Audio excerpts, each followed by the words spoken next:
Ilan yung politiko? Ano ba to? National o local? National. National? So, ibig mong sabihin nakahilera sa mga senador, ganyan.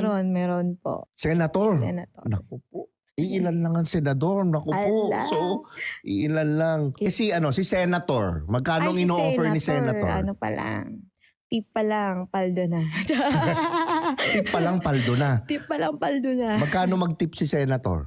Abot ng 250 to 300. 250 to 300. Yes, Wala pang po. nangyayari to. Wala pa po. Ganun ang senador, Grabe, no? Napaka, no? Opo. Napaka-generous pala nila, no? Kasi Yeah. galing sa tax. Oo nga, no? Mga galing sa tax. Mas lalo si ano. Ay, nako. Okay. Tapos, okay, ito question ko ngayon. Yung mga minention mo sa aking mayor or senator, Yes. nakita mo nag-hearing sa Senado. Nandun sa hearing, yung mga nag-offer? Nandun. Nandun? Oo, nandun, syempre. Nako, okay, ito na lang, final. Yung nandun sa hearing na senator, bigyan mo ko initials lang. Pwede ba yun? Oo, initials lang. First name, last name. First name, last name. Hala, sobrang dali kasi. Sige lang. Initials.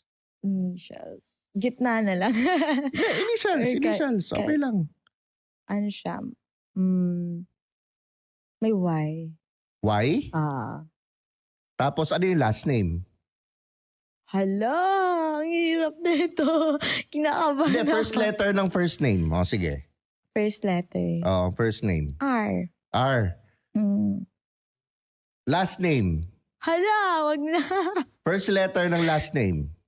First letter ng last. O, sige. Wag first letter. Last letter ng last name. letter. R ang first name, di ba? Opo. Last letter ng last name. F na lang. Ha? F. F ang last name. Opo. Yun ang last letter, yung elf? Hindi. Second, pangalaw. Pangalawa. Pangalawang letter ng last name. Opo. Okay.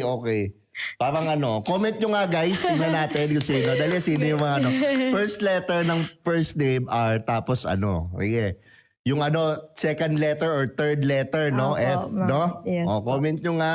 Sige nga, hindi ko alam eh. Parang hirap hulaan. Oo, mahirap, no? Naku.